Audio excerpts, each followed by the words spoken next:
सोलापुरातील साबळेवाडी पांडव्याची पोफळी गाव पाण्याखाली. पुराच्या वेढ्यामुळे सीना नदीनं केलं रौद्ररूप धारण. कर्जमाफीबाबत सरकार गंभीर, योग्य वेळेस निर्णय घेऊ. ठाकरेंप्रमाणे आम्ही दुटप्पी भूमिका घेत नाही. उपमुख्यमंत्री एकनाथ शिंदेंचा ठाकरेंवर निशाणा. शेतकऱ्यांनी गिरीश महाजन यांचा ताफा अडवला. तत्काळ मदत करण्याची शेतकऱ्यांची मागणी.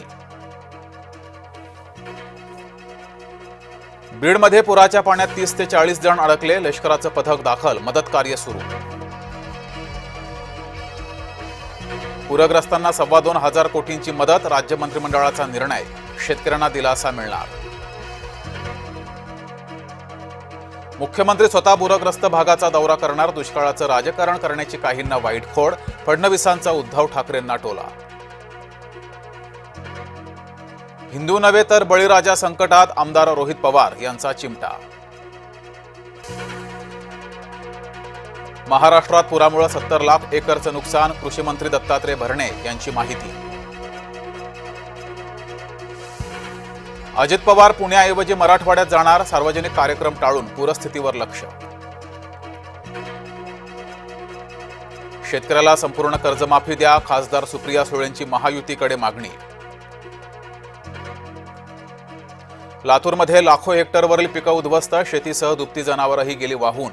बळीराजानं फोडला जय महाराष्ट्राच्या कॅमेऱ्यासमोर हंबरडा. पंकजा मुंडे बीडच्या पूरस्थितीचा आढावा घेणार. नागरिकांना सतर्क राहण्याचे मुंडे यांचं आवाहन.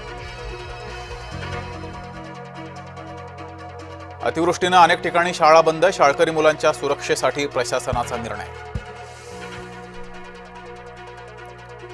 धाराशिवमध्ये पूर नियंत्रणात, मात्र नुकसान प्रचंड. पुरात अडकलेल्यांना हेलिकॉप्टरद्वारे वाचवलं. आता आव्हान शेतीच्या नुकसान भरपाईचं.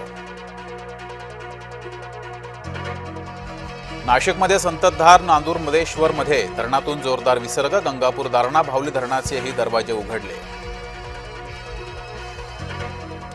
पंतप्रधान मोदींची खिल्ली उडवल्याचं प्रकरण. भाजपा कार्यकर्त्याने दिला दणका. डोंबिवलीत काँग्रेस नेते मामा पगारे यांना नेसवली साडी.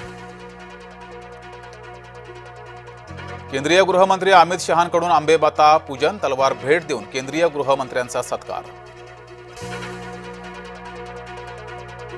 दुहेरी हत्याकांडानं बुलढाणा हादरलं. प्रियसीच्या हत्येनंतर प्रियकरानं स्वतःला संपवलं.